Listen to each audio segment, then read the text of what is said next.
Muy buenas noches, queridos hermanos. Gracias, Mati, gracias a los músicos por este hermoso tiempo de alabanza que hemos compartido, creo yo disfrutado, en donde la obra y la persona de nuestro Dios y Salvador se hace presente a través de coros y de canciones que nos guían precisamente a pensar en Él. En esta noche vamos sin reloj. Ajá. Se asusten. En esta noche les invito a que busquemos Apocalipsis, capítulo 3, donde vamos a ir avanzando ya hacia el final de este estudio que no agota absolutamente nada de lo que podamos decir, todo lo contrario, agrega algunas cosas y nos deja la puerta de seguir indagando más en la palabra de Dios. Ninguno de nuestros mensajes, ninguna de nuestras enseñanzas son definitivas, porque ninguno de nosotros puede agotar la riqueza y la grandeza de la Escritura. Así que eso es lo lindo de estudiar la palabra. Siempre hay algo nuevo para nuestra vida, nuestro corazón. No solamente cuando lo compartimos, sino cuando lo recibimos en primer lugar. Nunca nos vamos a cansar como iglesia y también desde consejo de maestros y cuerpos ancianos de animarnos mutuamente a la lectura y al estudio de la palabra de Dios. Es la única manera de contrarrestar la herejía, es la única manera de contrarrestar la falsa doctrina, porque es la única manera de afirmar nuestras vidas en la verdad. Sin la lectura de la Biblia estamos perdidos, estamos en un vaivén constante de noticias y de diferentes vientos de doctrinas que cada vez parece que arrecian con más fuerza a medida que pasan los años. Cuando llegamos a Apocalipsis capítulo 3 y versículo 7 nos encontramos con la sexta carta que el Señor dirige a las iglesias en aquel entonces, en primer lugar, que formaban parte de esa herradura que comienza con Éfeso y que terminará con la Odisea, esa herradura de iglesias allí en Asia Menor. Y esta carta es muy particular porque nos posiciona en un estado futuro. No sé si tan cercano o muy lejano, yo creo que más cercano que lejano. Y ahora vamos a ver por qué digo esto. Cada una de las iglesias a las que el Señor se dirigió en esta carta han sido distintas, diferentes una a la otra. La fidelidad de cada una de ellas no era igual. Tampoco eran las circunstancias en las que ellos tenían que dar testimonio, que la iglesia, emplazada en ese lugar físico, geográfico, tenía que dar testimonio, porque en definitiva era la tarea que toda iglesia local tiene que hacer. Nosotros estamos aquí.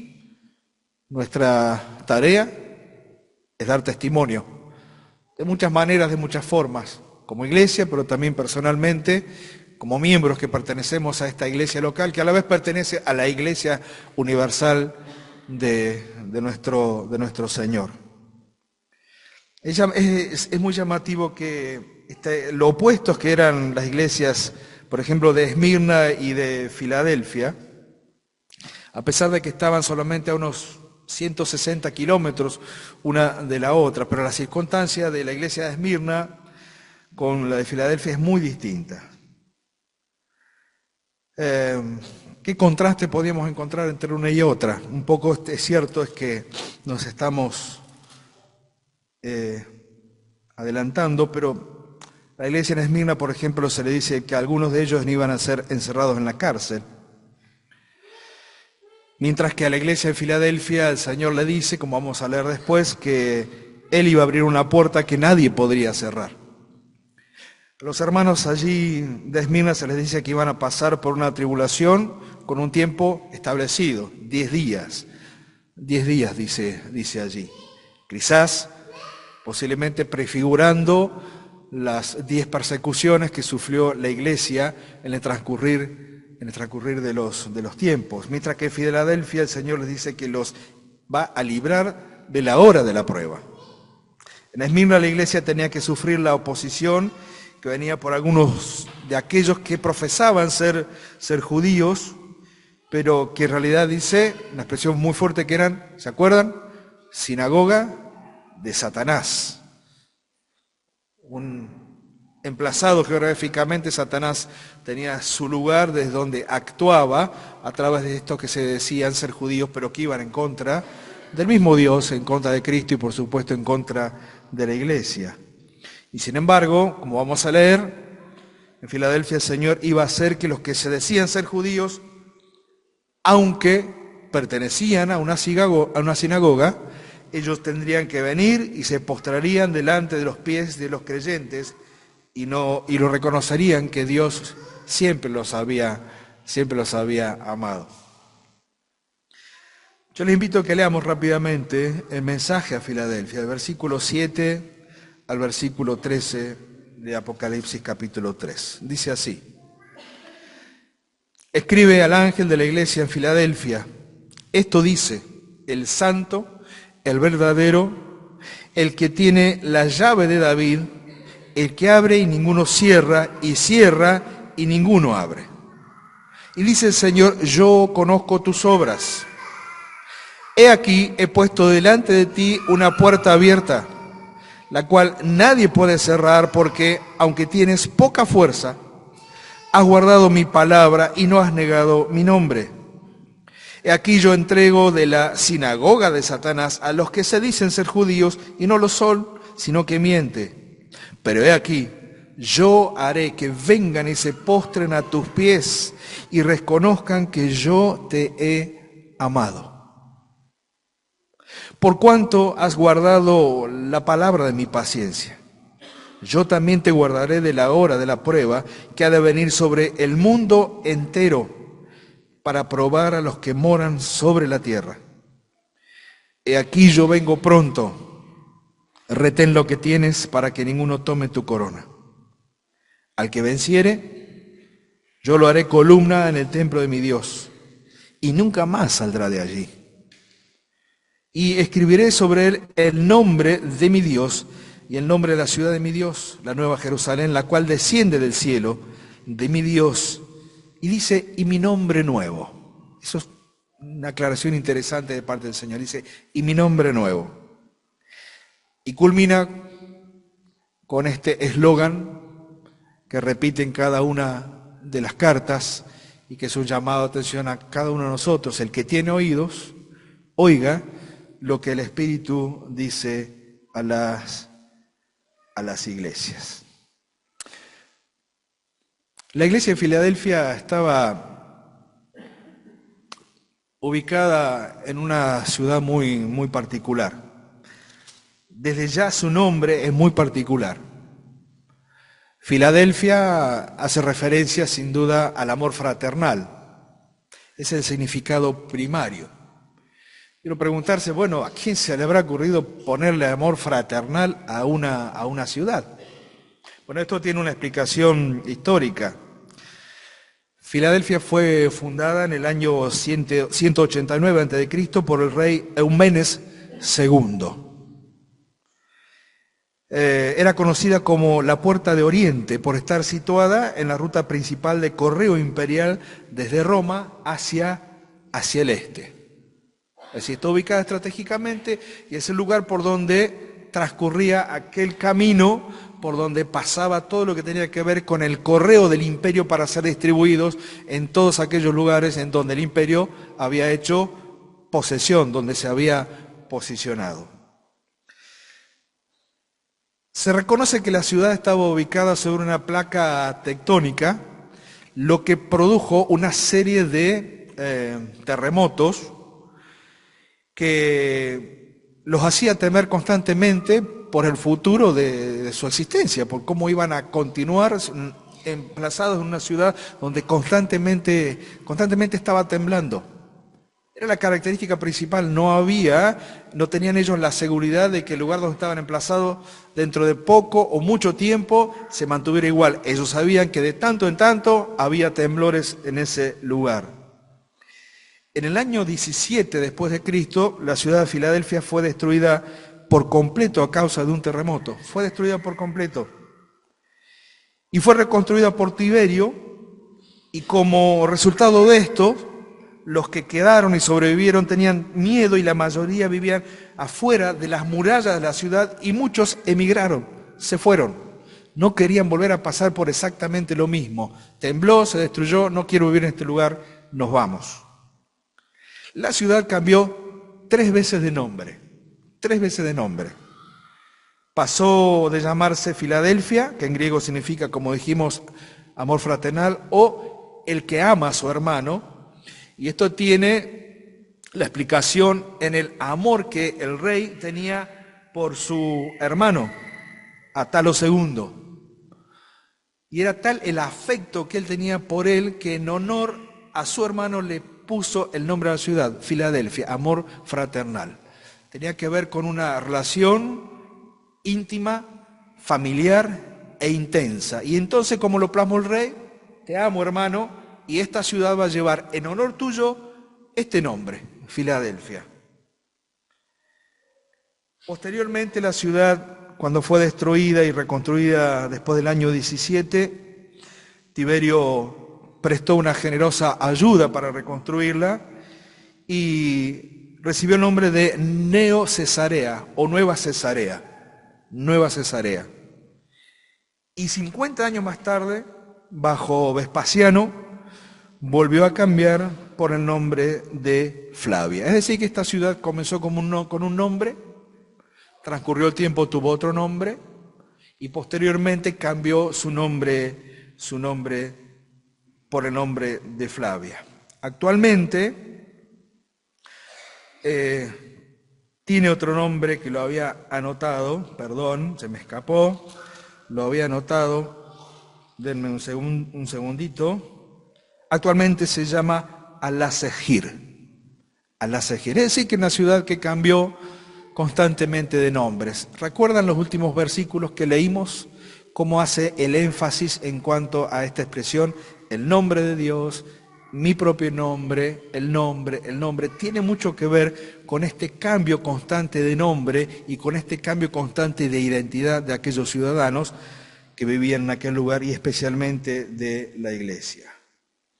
Como en todas las cartas, el que escribe, o mejor dicho, el que emite el mensaje, se presenta y lo hace en función al capítulo 1 de Apocalipsis, en donde hemos visto hace ya bastante tiempo atrás cómo el Señor se presenta y cada una de sus características se van repitiendo, se van replicando en cada una de las cartas que hemos visto hasta este momento. Y aquí el Señor se presenta con estas características. Esto dice el santo, el verdadero, el que tiene la llave de David, el que abre y ninguno cierra, el que cierra y ninguno abre. El Señor se presenta en primer lugar como el santo, título que vuelve a emplearse en Apocalipsis capítulo 6 y versículo 10, pero en ese caso es aplicado precisamente a Dios. Y esta era una de las formas en que Dios en el Antiguo Testamento es conocido y reconocido a lo largo de todas las Escrituras. Por ejemplo, el profeta Isaías se refiere al Santo de Israel no menos de 25 veces en su escrito. Entonces el concepto de santo atribuido a Dios es llevado y presentado en la atribución propia que el Señor Jesucristo hace en su presentación y dice, tal como Dios es santo, entonces yo también soy santo. No lo hace o no se hace tanto la presentación en cuanto a la calidad o la cualidad de santidad, sino más que nada para identificar al Señor Jesucristo en su relación con el Padre. Yo y el Padre, dijo el Señor, uno somos. Entonces, esta presentación que hace el Señor Jesucristo de sí mismo, la hace no porque la iglesia desconozca su calidad o su cualidad de santo, sino que lo hace para que vean a Él y cuando lo vean a Él también puedan contemplar al Padre. Para nosotros no es distinto. Cuando nosotros hablamos de la santidad del Salvador, cuando nosotros hablamos de Jesucristo, quien es el Santo, inmediatamente nuestra memoria, nuestro recuerdo escritural nos lleva a todas aquellas expresiones del Antiguo Testamento en donde Dios es presentado como tal. Y entonces el Espíritu Santo que obra en nosotros y que nos guía a toda verdad, utiliza la Escritura para ayudarnos a relacionar ambos conceptos, ambas ideas y ambas presentaciones para llegar a esta conclusión. Como es el Padre, también es el Hijo. No es una cuestión de invención, no es una cuestión de imaginación. No. La misma Escritura se explica a sí misma y el Espíritu Santo que mora en cada uno de nosotros nos ayuda a relacionar ambos conceptos. Y esto es maravilloso porque no es capacidad exclusiva de aquellos que estudian la palabra y la comparten, es para toda la iglesia. Y desde el más sencillo de los hermanos hasta el más preparado de los hermanos, tiene la misma ayuda para ayudarnos a comprender estas cosas y entender que cuando el Señor Jesucristo se presenta como el Santo, está haciendo referencia a su deidad que comparte juntamente con el Padre. Esto dice el Santo, pero también dice el verdadero. Y sirve para indicar que el Señor Jesucristo es digno de toda confianza. Es digno de toda confianza. Él es real y genuino en todo lo que dice. No es un producto de la imaginación humana, ni tampoco falsea de ninguna manera la verdad. Como Dios, como el Señor lo dice, así es. Ahora, una cosa es decir que Él es digno o decir que Él es verdadero y otra cosa, creerle a Él. Y la consecuencia del creerle a Él, ¿cuál es? Vivir, actuar en consecuencia. Una cosa es decir, yo le creo al Señor en todo lo que dice, otra cosa es vivir en lo que yo estimo, que creo que el Señor dice. Y ese es el gran desafío para nuestra vida diaria, hermanos. En sus promesas, en la seguridad que Él nos brinda a través de su palabra. Y esto creo que se pone aún más de manifiesto cuando pasamos por pruebas y lo único que nos queda, nos damos cuenta que lo único que nos queda, ¿qué es? Las palabras del Señor. En promesa, en consuelo, en ayuda, en dirección. La palabra del Señor. Entonces aquel que es santo y verdadero se presenta de esta manera y es el remitente de esta carta. También dice que Él es el que tiene la llave de David. El que abre y ninguno cierra, y cierra y ninguno abre. Es interesante porque esto nos lleva a buscar un pasaje del Antiguo Testamento, en Isaías capítulo 22, versículo 22, donde encontramos la misma expresión. Vamos hacia allá, Isaías 22, 22.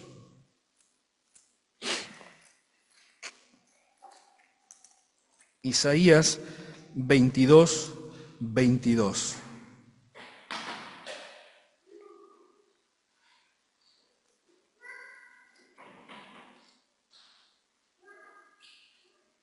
Dice,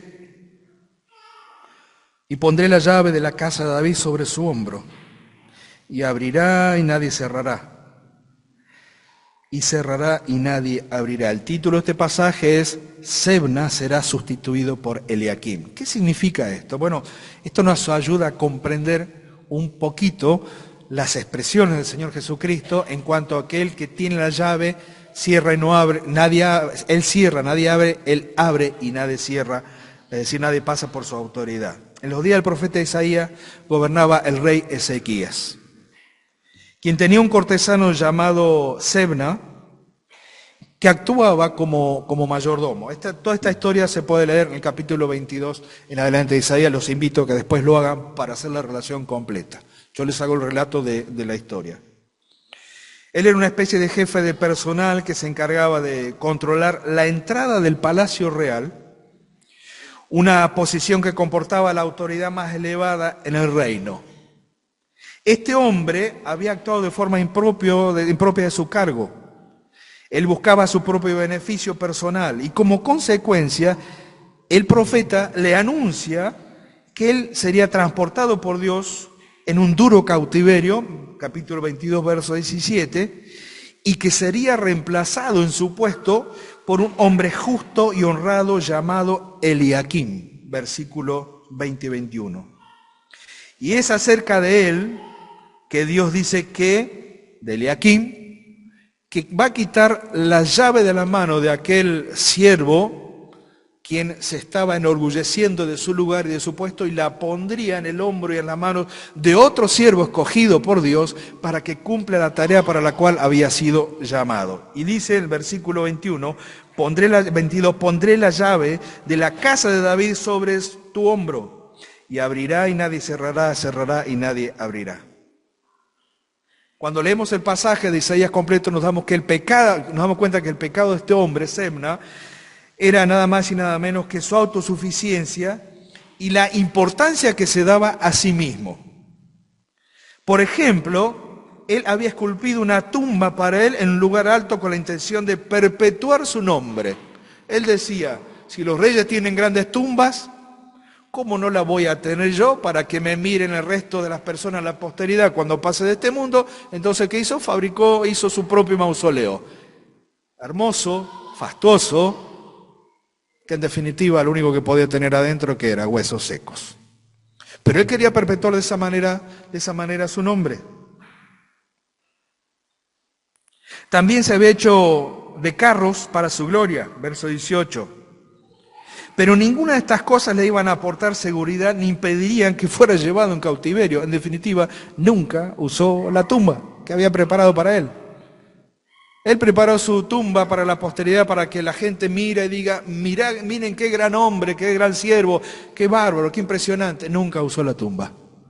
Fue llevado en cautiverio. Y le quitaron de su mano aquel símbolo tan preciado que era nada más y nada menos que la llave de las puertas de entrada.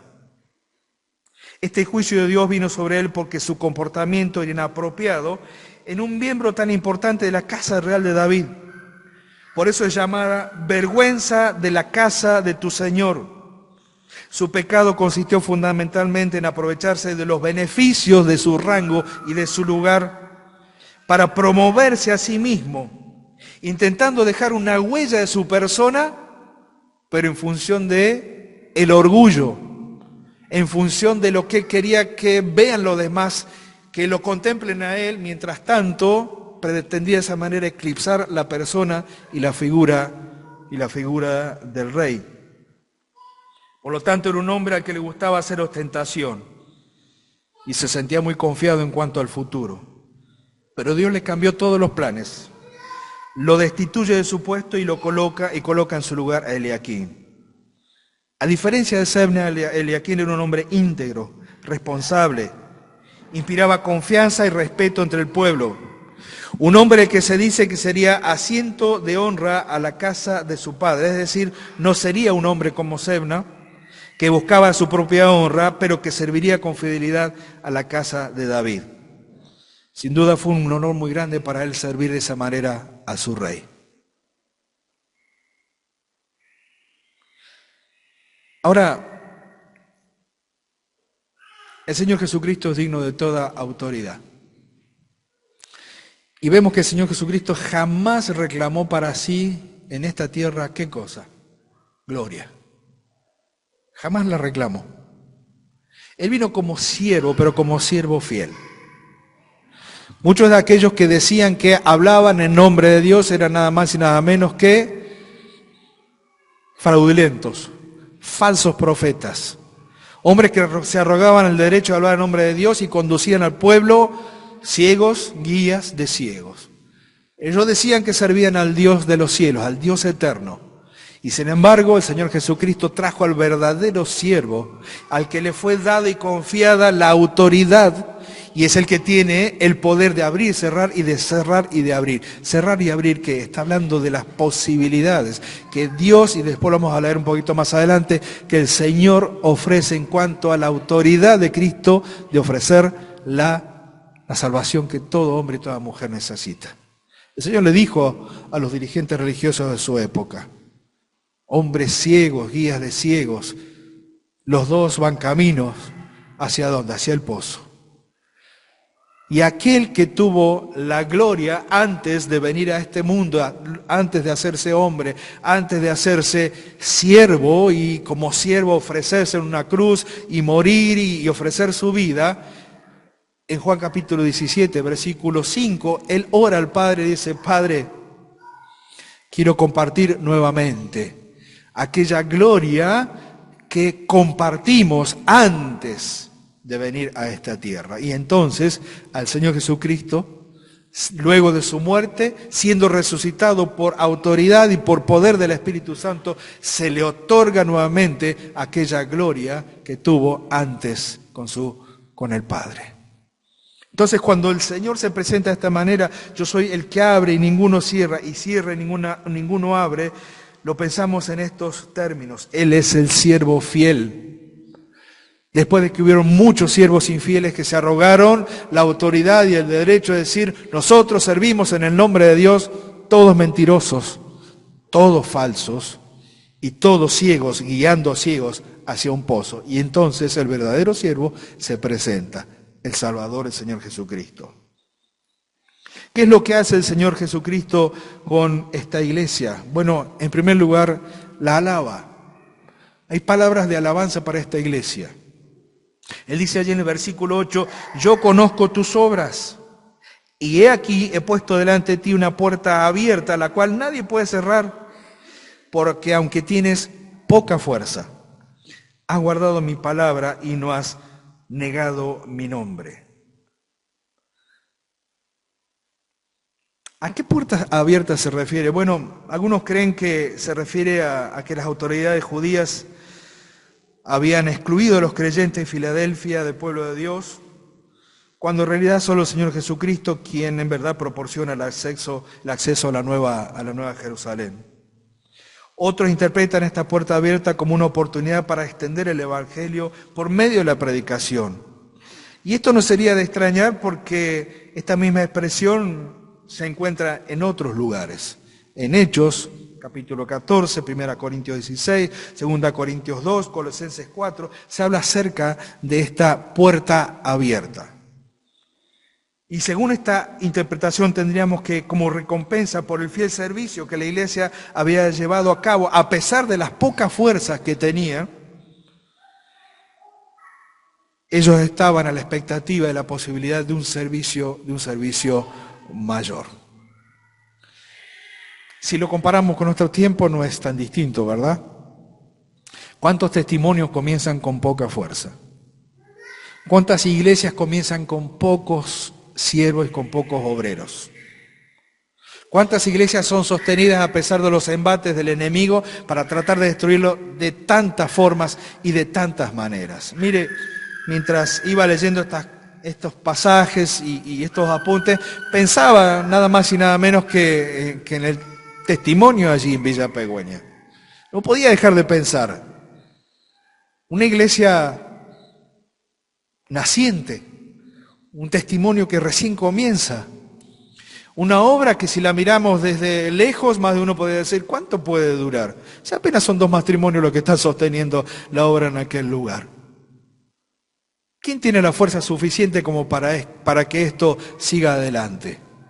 Y sin embargo el Señor le dice: tiene poca fuerza, es verdad, pero lo que le caracteriza a esta iglesia es, ¿qué es? La fidelidad, de no negar el nombre, de entender que aunque haya oposición a la vuelta alrededor de una y de muchas formas y de muchas maneras.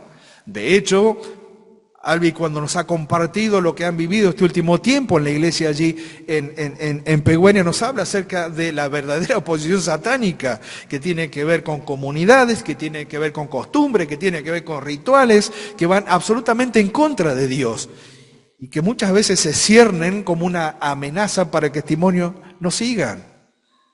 ¿Cuántos de aquellos que quieren ir y acercarse a escuchar el Evangelio no son prevenidos por sus comunidades para que no vayan y no escuchen la palabra de Dios? Y sin embargo, sea un matrimonio, sean 2, el Señor ha prometido estar ¿Y saben qué es lo más lindo o lo más interesante de todo esto? Es que nosotros, aún a la distancia como iglesia, no solamente podemos ser testigos de esto. Estamos siendo testigos de lo que significa un testimonio que comienza desde cero. Muy distinto a lo que fue nuestro nacimiento como iglesia en este lugar, nuestro nacimiento como iglesia. Nosotros nacimos como iglesia local con todos los privilegios, por así decirlo, y casi con todas las posibilidades. Pero ahora nosotros estamos siendo testigos de lo que significa ver una iglesia que está comenzando desde cero. Sí, son 2 matrimonios nada más. Pero son 2 matrimonios los cuales el Señor les pide que sean fieles, que guarden la palabra. Y Él ha prometido estar con cada uno de ellos. Ahora, no solamente somos llamados a ser testigos, sino también participantes. Y esta es la parte que nos toca a cada uno de nosotros. Yo conozco tus obras. Tienes poca fuerza, pero has guardado mi palabra y no has negado mi nombre. Parece ser que la iglesia en Filadelfia también era pequeña. No se habla históricamente de una comunidad muy grande. Tal vez sus miembros pertenecían a las clases más humildes, a los más pobres. Y por lo tanto las posibilidades económicas eran mínimas para tratar de sostener o avanzar. Algunos creen que fue una obra comenzada inclusive por el apóstol Pablo. Pero de los creyentes en Filadelfia, el Señor Jesucristo les dijo que habían guardado su palabra. Al fin y al cabo, lo que caracteriza al pueblo de Dios, ¿qué es? Ser un pueblo del libro, ser un pueblo que guarda la palabra de Dios. Miren, hermanos, últimamente hay un ataque constante hacia la verdad. Hay un ataque fuerte. Hay tantos que se están denominando pastores que no lo son. Hay tantos que ofrecen un liderazgo desde el título y de la posición, pero no desde el trabajo y del sacrificio y del servicio. Hay tantos que dicen que hablan en nombre de Dios, que se autodenominan apóstoles, que se autodenominan profetas. Algunos han llegado al extremo de autodenominarse serafines. Bueno, habría que verle las alas por donde le salen, porque la verdad que no se le notan.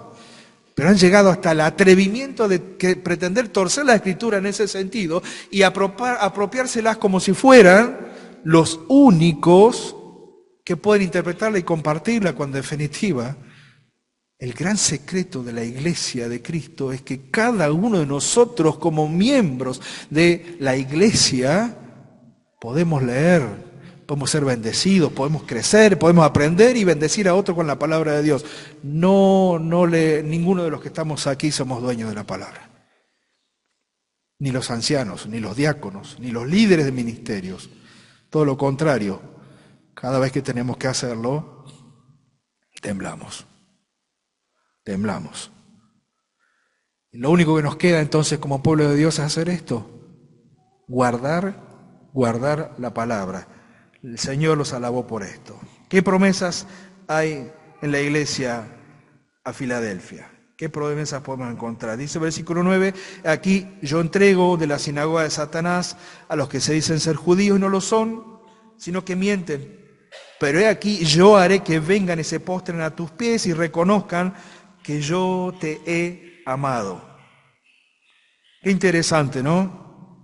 Durante tantos siglos el pueblo de Israel opuesto a la iglesia. Y hoy nos toca a nosotros ser testigos al pueblo de Israel. Quizás no sean tantos los convertidos, no lo sé. Quizás no sean tantos los convertidos del pueblo de Israel, judíos de raza convertidos a Cristo, no lo sabemos. Lo que sí sabemos que nosotros tenemos la posibilidad de hacer lo que ellos no hicieron con las naciones gentiles, ser luz. Y ahora todos aquellos que venimos a Cristo y formamos parte del pueblo de Dios, que venimos de las naciones gentiles, pareciera que los roles se cambiaron, ¿verdad? En lo que ellos no pudieron ser luz a las naciones, hoy nos toca a nosotros ser luz para el pueblo de Israel. Y cada vez que un judío se convierte, Debe haber fiesta doble en el cielo, creo yo. Porque a alguien que pertenece al pueblo de Israel finalmente se le hace la luz para contemplar a Cristo como el Mesías esperado. El Señor Jesucristo reivindica a los creyentes como un pueblo suyo amado. El pueblo de Israel es amado por Dios, por supuesto que es amado por Dios. Históricamente vemos esa mano invisible tratando con ellos, a veces con dureza, pero no hasta la extinción. Y lo vemos hasta el día de hoy de una forma en que no lo podemos explicar, cómo aún a pesar de su dureza, Dios lo sigue cuidando y lo sigue protegiendo. Pero el Señor también levantó otro pueblo en esta tierra, pero que es un pueblo del cielo y que es la iglesia. Y Él ha prometido a cada uno de nosotros que Él reivindicará a su pueblo como también un pueblo amado. Es la parte que nos toca. Versículo 10 dice, has guardado la palabra de mi paciencia y por lo tanto yo también te guardaré de la hora de la prueba que ha de venir sobre el mundo entero, para probar a los que moran sobre la tierra.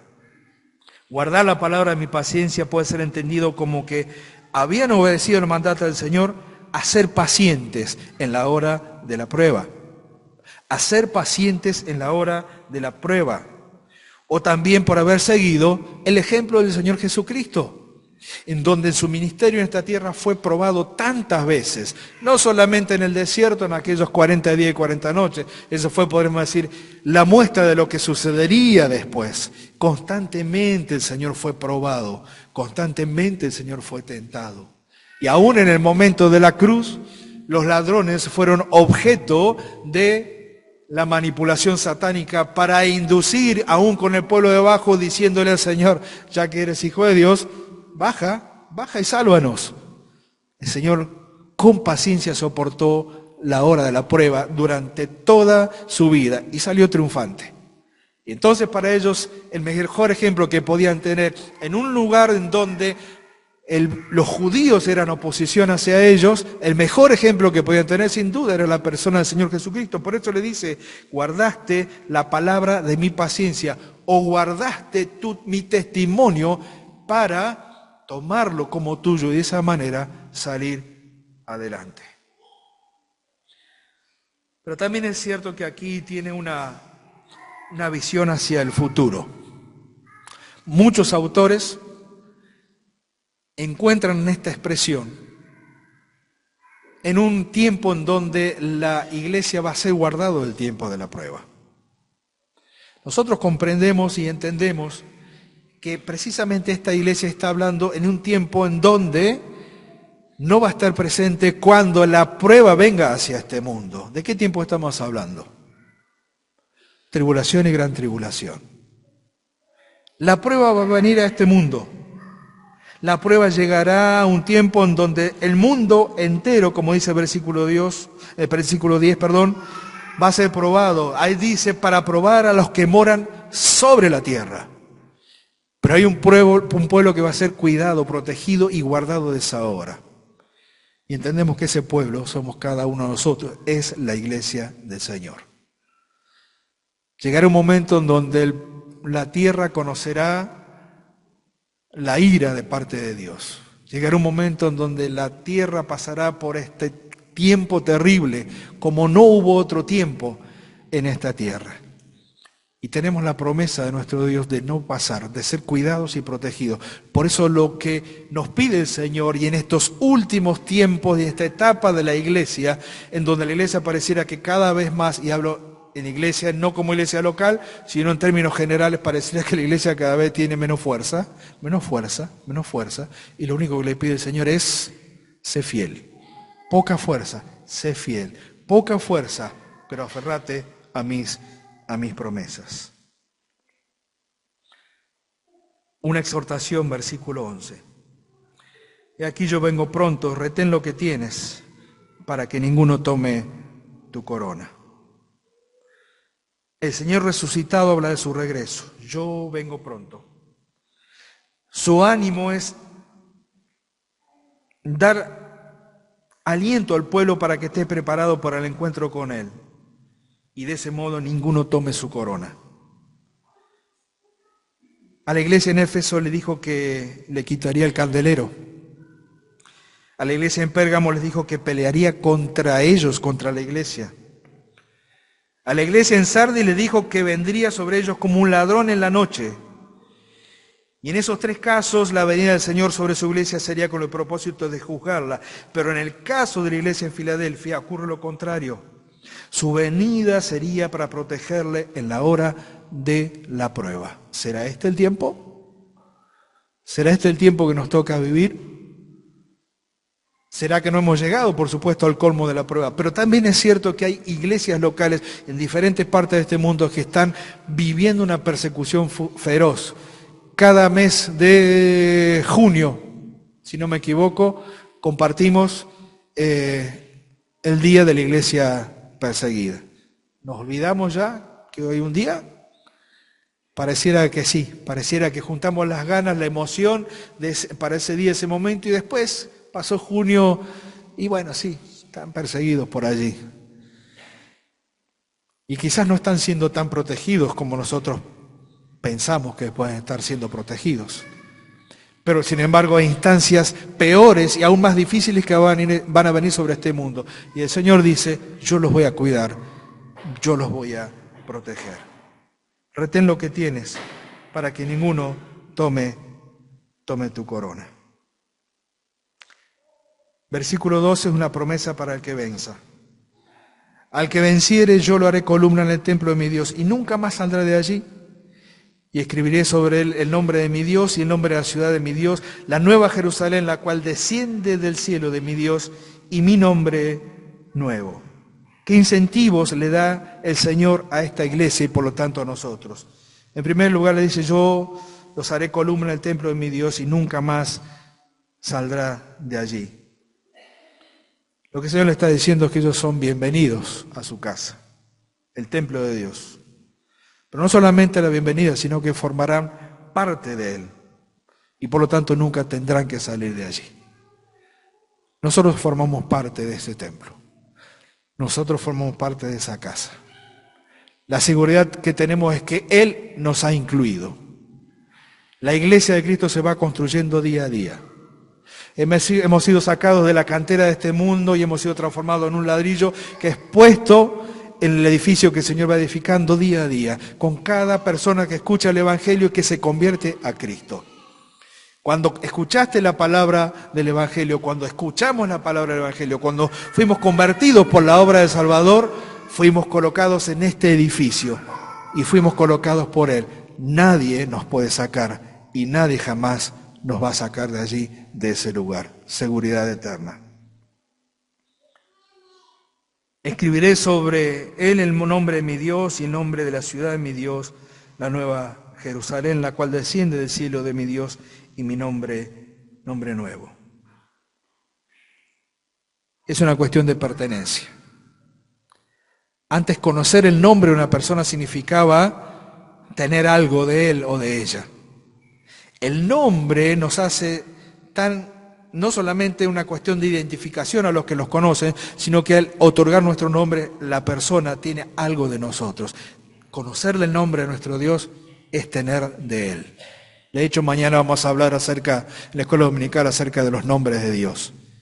Y a medida que avanzamos conociendo un poco más de Él, es tener mucho más de Él a medida que vamos creciendo en este conocimiento. Pero hay algo interesante, es que el Señor nos dará a conocer un nombre nuevo. Y yo pensaba, Jesucristo, Cristo el Señor, todos los nombres que hablan acerca de Él en la Escritura, ¿qué otro nombre podemos conocer acerca del Señor? Miren, hay una cosa que es clara. Dice allí en 1 Juan, ya para terminar.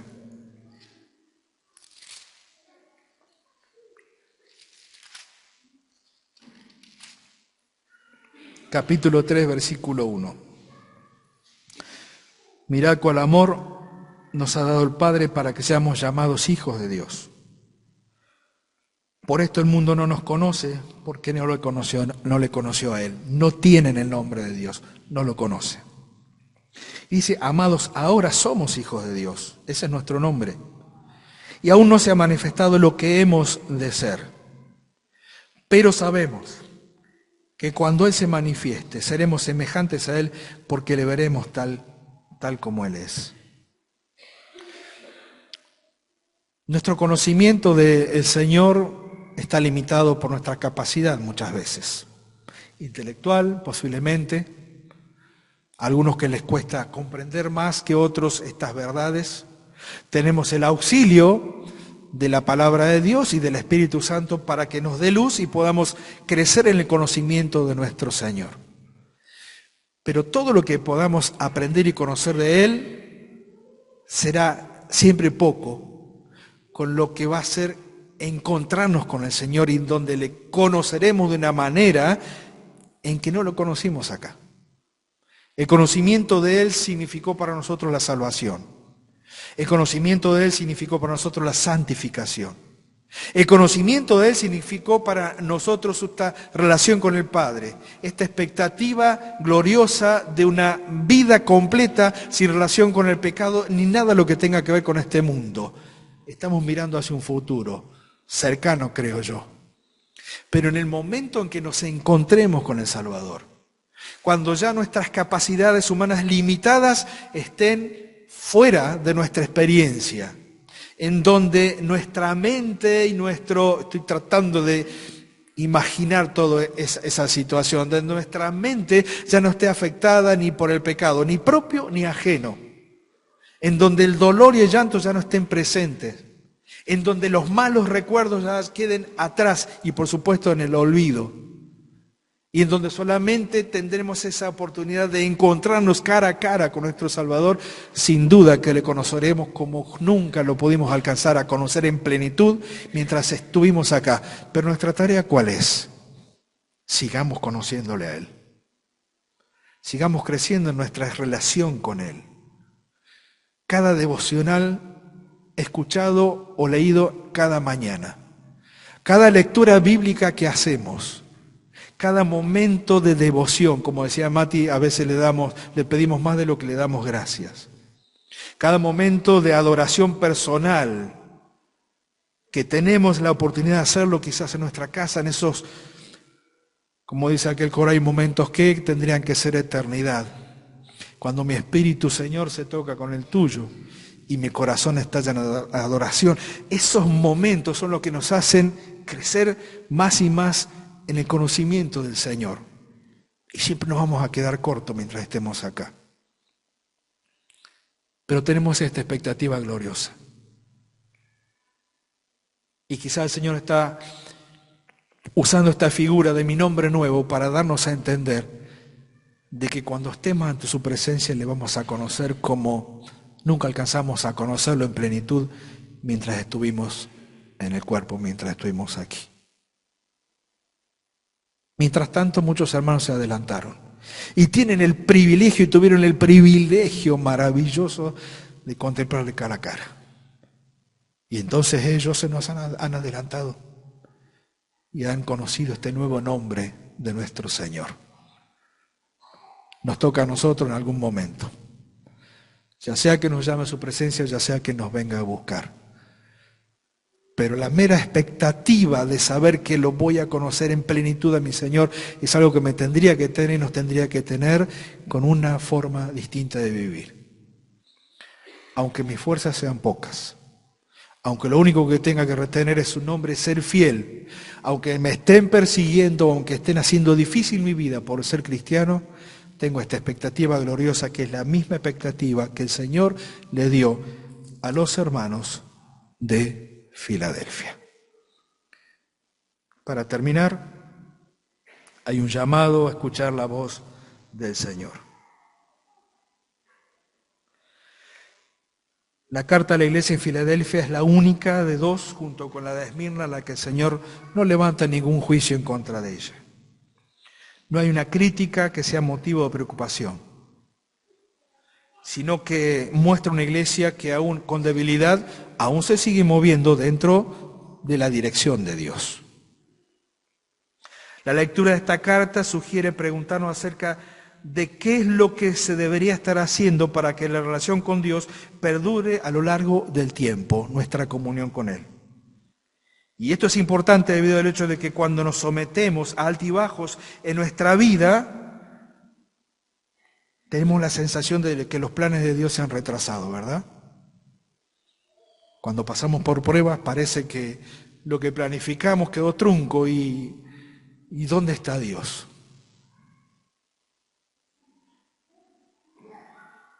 Y esta premisa constituye motivo suficiente para preguntarse, ¿qué fue lo que hizo esta iglesia para permanecer por años débil, pero perfectamente bajo la voluntad de Dios? ¿Qué es lo que hizo que la iglesia de Filadelfia se mantenga así? Miren, las iglesias que Dios manda a corregir son el modelo de la decadencia espiritual de cualquier persona de hoy y de cualquiera de nosotros, por supuesto. Éfeso dejó su primer amor. Alguna vez nos ha sucedido. Pérgamo comprometió su vida espiritual al traer idolatría a la iglesia. Ojalá que nunca nos haya sucedido. Tiatira normalizó el pecado dentro de la iglesia. Prestar suma atención para que nunca suceda. Sardis, una iglesia espiritualmente muerta. El estado final de una vida que abandona a Cristo. Y esto evidencia un enorme desafío para nosotros en esta sociedad actual. Porque las corrientes de pensamiento que existen actualmente tienden a censurar todo lo que nosotros querramos manifestar como cristianos. Poca fuerza, pero sosteniendo el nombre de nuestro Dios. Y entonces de este mensaje finalmente se desprenden tres cosas. En primer lugar, ser fieles. En segundo lugar, entender que Dios nos ama y ha prometido cuidarnos. Y en tercer lugar, entender que no falta mucho para que el Señor nos venga a buscar para protegernos de la hora de prueba que va a venir finalmente sobre este mundo. Hermanos, que la consideración de esta iglesia, Filadelfia, amor fraternal, no solamente sea la imitación entre nosotros de lo que significa este nombre, sino que también sea nuestro compromiso, que aun cuando a veces nos sintamos con poca fuerza, el Señor ha prometido estar con nosotros. Porque lo primero que quiere ver, aún en el momento de la prueba, que es que aún nos sostenemos y nos mantenemos fieles para Él. Que el Señor bendiga su palabra.